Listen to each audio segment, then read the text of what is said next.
Silahkan Prof, kami mengharap arahan dari Prof. Satrio untuk memberikan arahan tentang materi peran organisasi profesi dalam pendidikan dokter dan dokter spesialis untuk mewujudkan SDM dokter yang berkualitas di masa datang. Dan kami ucapkan terima kasih atas kehadiran Prof. Satrio di dalam memberikan keynote speech di dalam acara Muktamar ke-32 ini. Mohon silahkan Prof. Baik. Bismillahirrahmanirrahim. Assalamualaikum warahmatullahi wabarakatuh. Salam sejahtera, salam sehat untuk kita semua. Shalom, Om Swastiastu, Namo Buddhaya, salam kebajikan, Rahayu. Bapak Ibu sekalian yang saya hormati,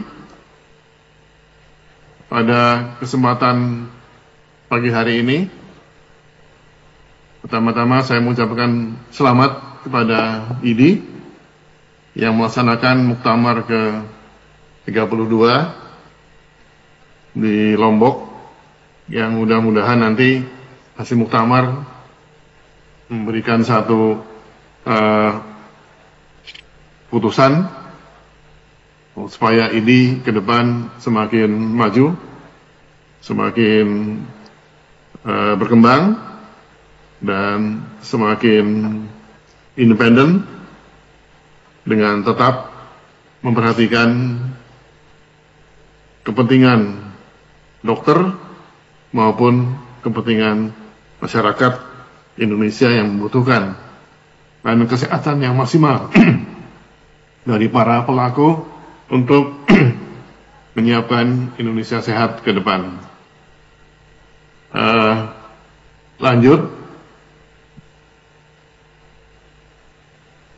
Jadi pada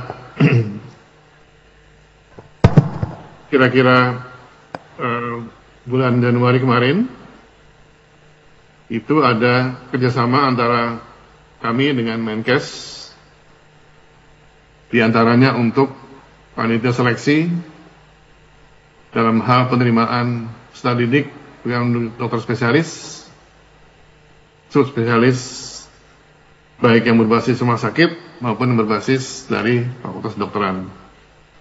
Ini kita lakukan supaya ada sinergi antara Kemkes dan Kemdikbudristek tempat kami, karena target kita ke depan tahun 2045 target untuk Indonesia emas.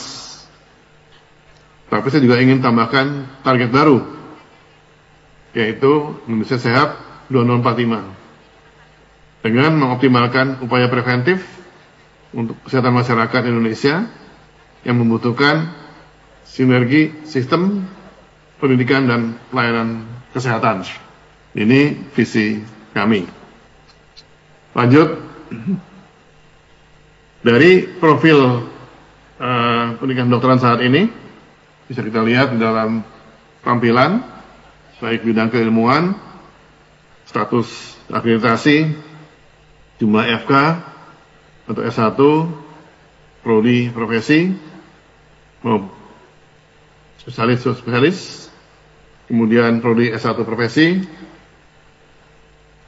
dokter spesialis subspesialis jumlahnya, PTN dan PTS, dosen pendidikan kedokteran, dosen MDN dan NDK, lulusan profesi dokter, jumlahnya sekian, dan dokter spesialis jumlahnya seperti itu. Jadi ini gambaran data kita yang kita dapat dari PDDikti dan LAMPTKes tahun 2024 akhir yang lalu.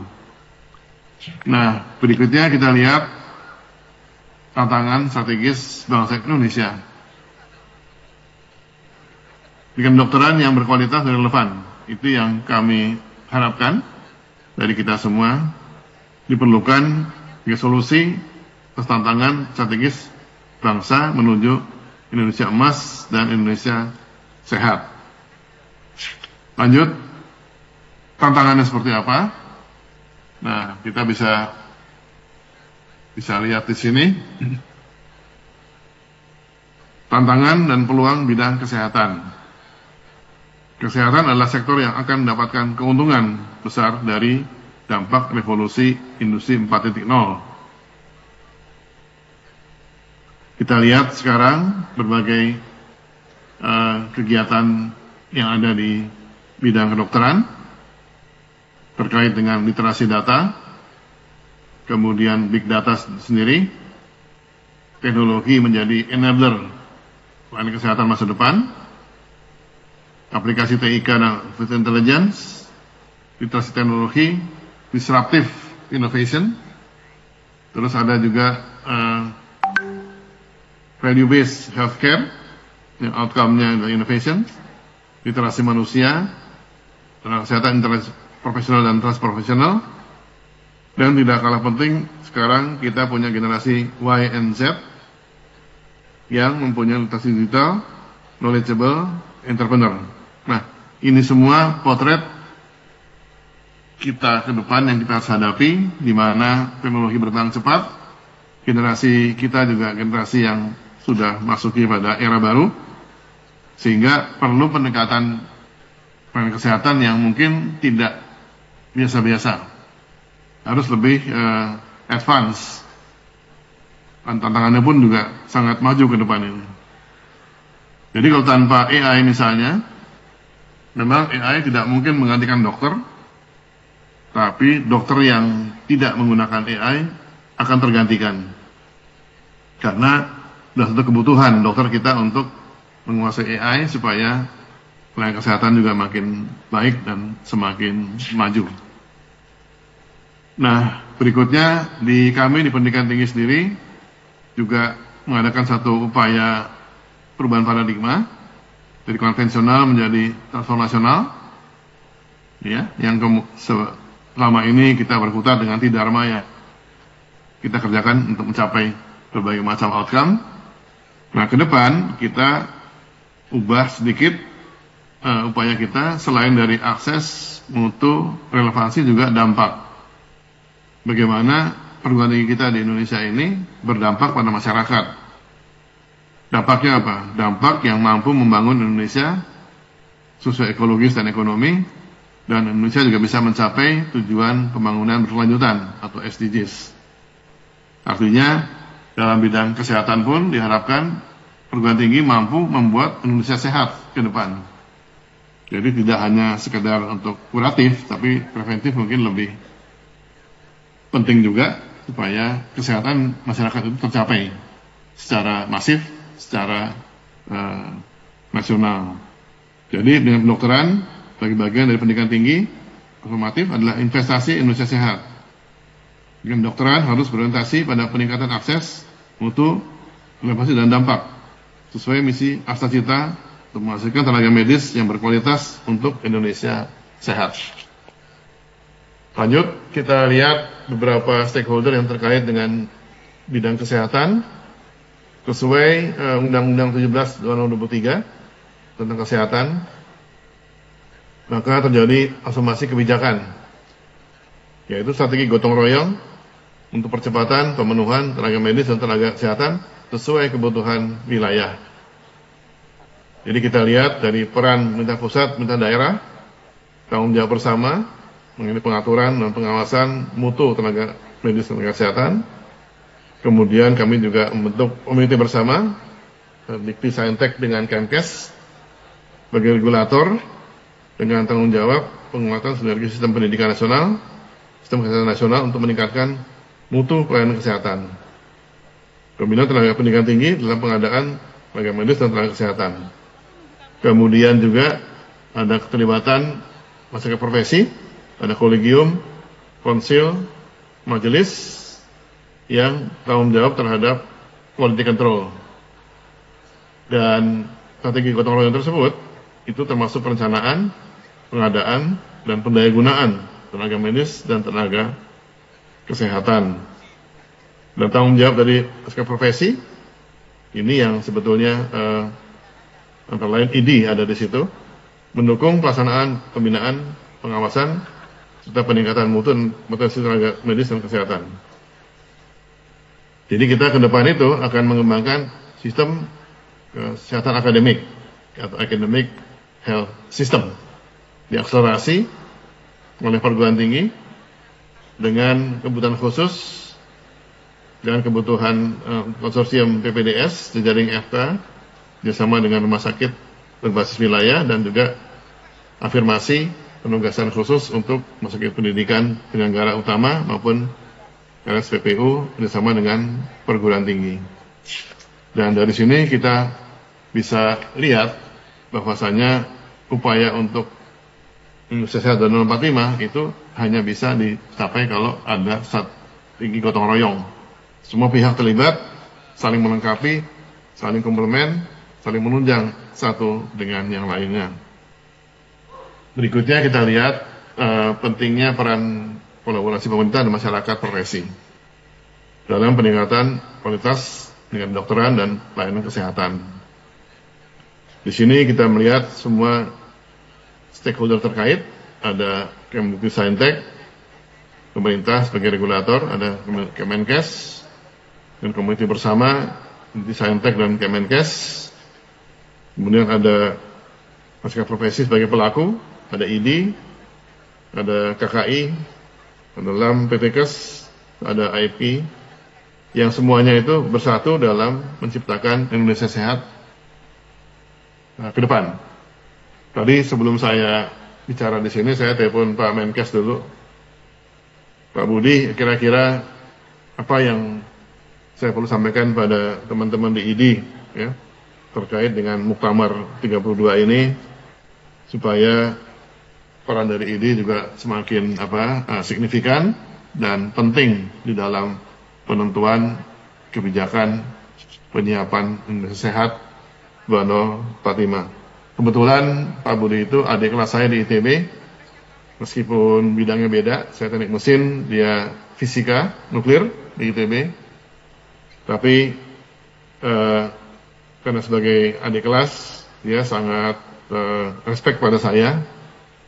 Kata Pak Budi, Mas Satrio silakan bilang saya suruh ngapain, saya akan ikut sesuai dengan saran kakak kelas katanya.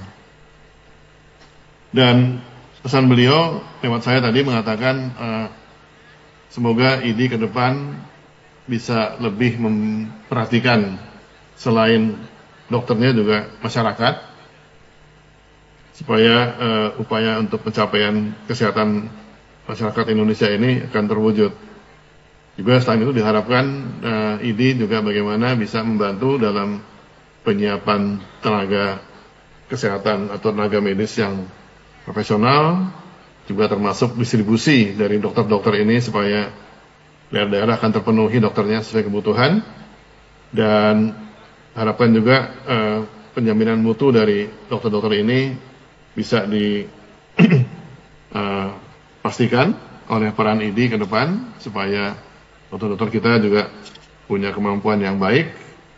Dan dari segi kecukupan dokter juga ini diharapkan memberikan satu saran masukan kepada Kementerian Kesehatan supaya upaya kita untuk Indonesia Sehat 2045 ini bisa terwujud. Tadi kira-kira beliau berharap seperti itu. Mudah-mudahan ini bisa menjadi satu upaya kita untuk memperbaiki proses kita untuk menyiapkan Indonesia Sehat 2045. Lanjut tentang penguatan peran profesi dalam bekerjasama dengan Dikbudristek untuk membangun pendidikan kedokteran transformatif. Jadi kita kembangkan sistem kesehatan akademik, academic health system, untuk akselerasi transformasi SDM kesehatan. Ya, jadi ada macam-macam kegiatannya ini, bisa dilihat di sana. Transformasi standar pendidikan, kompetensi dan kurikulum.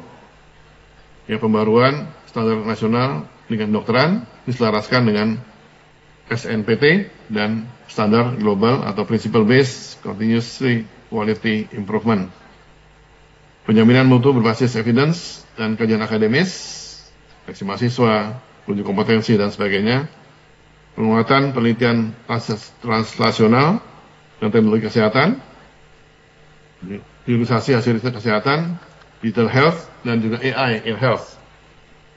Dan pencegahan dan penanganan kekerasan di pendidikan kedokteran. Ini masalah bullying juga diharapkan bisa diatasi dengan upaya untuk ada pedoman-pedoman bagaimana penanganan pendidikan kesehatan itu bisa dikerjakan dengan sebaik-baiknya. Berikutnya, ini ada pesan juga dari kami semua untuk teman-teman di ID maupun juga di organisasi lain.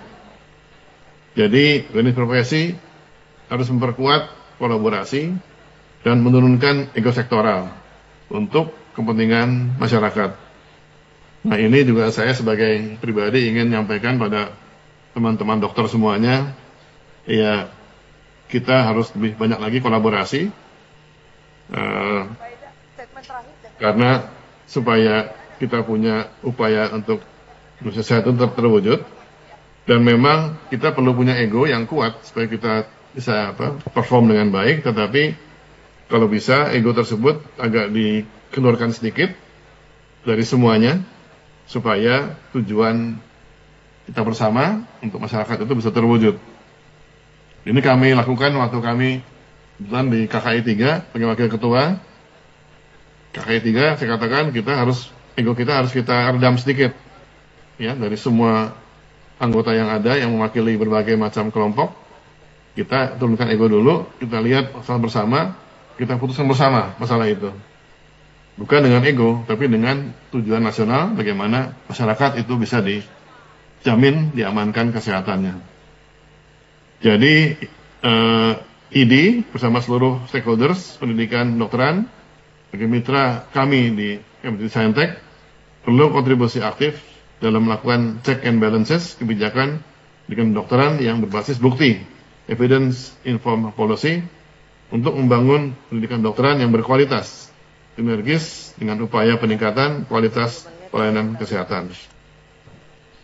Akhir kata, lanjut, saya quote ungkapan dari Jajar Dewantoro, ya, make a teacher out of everyone and a school out of every place. Sekian dan terima kasih. Assalamualaikum warahmatullahi wabarakatuh. Baik. Kami mengucapkan terima kasih kepada Profesor Dr. Insinyur Satrio selaku Menteri Pendidikan Tinggi, Sains dan Teknologi. Kami atas nama panitia mengucapkan terima kasih atas waktu, ilmu dan wawasan yang telah diberikan kepada kami semua peserta Muktamar ID ke-32 di di Mataram ini.